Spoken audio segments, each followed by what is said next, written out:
श्री राधे राधे हरे कृष्ण। दोस्तों, राधा नाम की इतनी महिमा है कि मैं आपको एक वीडियो में या फिर इस वीडियो में क्या ही बताऊं। दोस्तों, कहा जाता है, सभी संत गुरुजन कहते हैं कि भगवान से भी बड़ा है उनका नाम, और भगवान को जो सबसे प्यारा नाम लगता है वो है श्री राधा रानी का नाम। दोस्तों, राधा नाम की क्या महिमा है और श्री जी की हम पर कितनी कृपा रहती है, वो कितनी कृपा हम पर करती है, आज के इस वीडियो के द्वारा मैं आप सभी को बताने वाली हूँ। दोस्तों, मुझे भी उतना ज़्यादा कुछ नहीं आता है, लेकिन जो भी आता है कि उनका नाम जो भी व्यक्ति भजते हैं और प्रेम से भजते हैं, राधा नाधा नाम जप करते हैं, तो उन पर अवश्य ही श्री जी रीझ जाते हैं और कृपा कर देते हैं। श्री जी कृपा करते नहीं हैं, कृपा बरसा देते हैं। आप भी अगर श्री जी के भक्त हो तो कमेंट बॉक्स में ज़रूर लिखिएगा श्री राधे राधे। दोस्तों, इस पूरे ब्रह्मांड को जो करुणा प्रदान करते हैं वो है हमारे श्याम सुंदर तथा हमारी भगवान श्री कृष्ण। लेकिन हमारी भगवान श्री कृष्ण जो विश्व को करुणा प्रदान करते हैं, वो भी श्री राधा रानी से करुणा की अपेक्षा रखते हैं। भगवान श्री कृष्ण का भी भाव श्री जी के प्रति यही रहता है कि हे श्री जी, हम पर कृपा कीजिए। हमारे ठाकुर जो कि खुद करुणा निधान हैं, उसके उपरांत भी उनकी अपेक्षा हमेशा बनी रहती है श्री जी के प्रति, श्री जी की कृपा के प्रति। दोस्तों, अगर हम श्री जी का सेवा करते रहते हैं, निरंतर नाम जाप करते रहते हैं, पूजा पाठ करते रहते हैं, हमेशा भगवान को स्मरण करते रहते हैं। दोस्तों, आजकल तो बहुत सारे भक्तों के घर में लड्डू गोपाल जी विराजमान होते हैं और सभी भक्त उनकी सेवा करने का निरंतर प्रयास करते रहते हैं। लेकिन कोई भी भक्त के अंदर ये भाव आ गया है कि मैं लड्डू गोपाल की सेवा करता हूँ या फिर श्री जी का नाम जप करता हूँ, मतलब जो भी सेवा होती है वो मैं करता हूँ, ऐसा कोई भी भाव अगर आपके मन में आ जाता है, दोस्तों इस बात को ज़रूर ध्यान में रखिए कि ये जो भाव है ये सबसे गलत भाव है आपके मन का।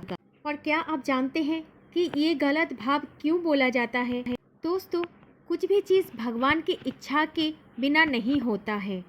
अगर लड्डू गोपाल जी हमारे जीवन में आए हैं, अगर श्री जी का नाम हमारे जीवन में आए हैं, तो एक बात तो ज़रूर स्मरण में रखिए कि ये उनके ही कृपा से आए हैं, वरना हमारी इतना बस कहाँ है कि हम जगत नियंत्रण, जगत दाता को, जगत पिता को, जगत के पालनहार का सेवा कर सके।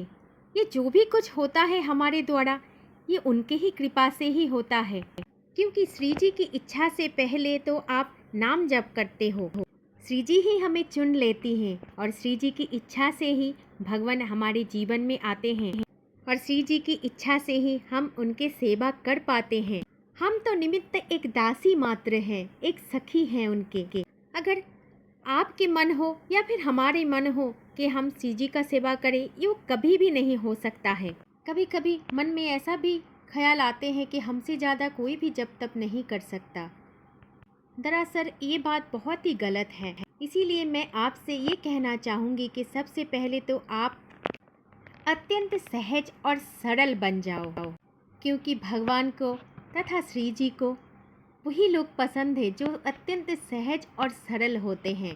क्योंकि श्री जी की भक्ति में आए हो, जब हमारे श्याम सुंदर जो सब पर करुणा निधान करते हैं, जो हमारे ठाकुर जी जगत का पालन करते हैं, उन्हें उनकी कृपा प्राप्त करने के लिए हमें तो सहज और सरल बनना ही है और हमेशा अपनी सभी इच्छाओं को ठाकुर जी के नाम पे कर दीजिए कि ये सब ठाकुर जी की इच्छा से ही हो रहे हैं, ये सब श्री जी की इच्छा से ही हो रहे हैं।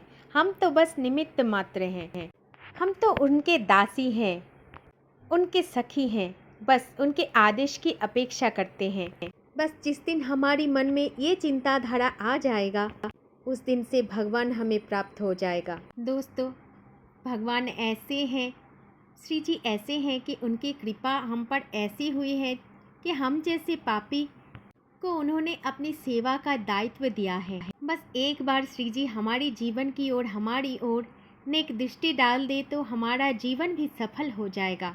आज तक जो भी हम 84 लाख योनियों में भटक रहे थे, वो 84 लाख योनि से भी हमें मुक्ति मिल जाएगी श्री जी की एक दृष्टि से ही। और दोस्तों, जब भी श्री जी के मन में ये बात आ जाएगा कि उस भक्त ने मुझे याद किया है, उन्होंने मेरा नाम स्मरण किया है, तो विश्वास करो दोस्तों, उसी समय से आपका कल्याण हो जाएगा।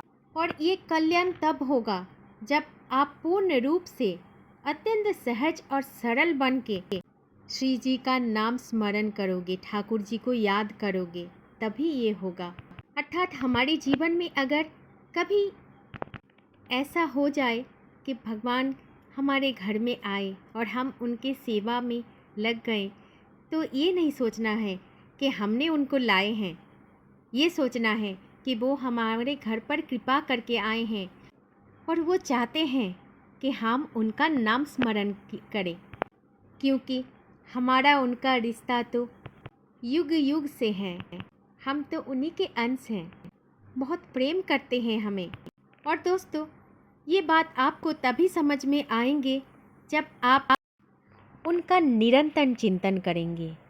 दोस्तों, भगवान को जानना, उनको समझना कोई आसान बात नहीं है।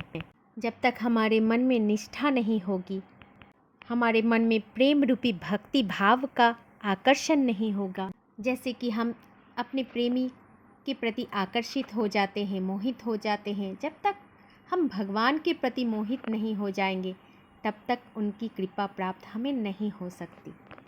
हमें उन पर सब कुछ छोड़ देना है, अपने आप को भी समर्पण कर देना है, और फिर देखना भगवान कैसे हम पर उनकी कृपा बरसाते हैं। और जब उनकी कृपा हम पर हो जाएंगे, हम एक वस्तु में उन्हें देख पाएंगे, हम एक विषय में उन्हें देख पाएंगे, हम एक मनुष्य में ही उन्हें देख पाएंगे, क्योंकि हम सब उन्हीं का ही अंश है, क्योंकि वो हमारी सृष्टि भी करते हैं, पालन भी करते हैं और हमारा संहार भी करते हैं। दोस्तों, इसीलिए सबसे पहले सहज सरल बनिए, भगवान की कृपा आप पर जरूर होंगे।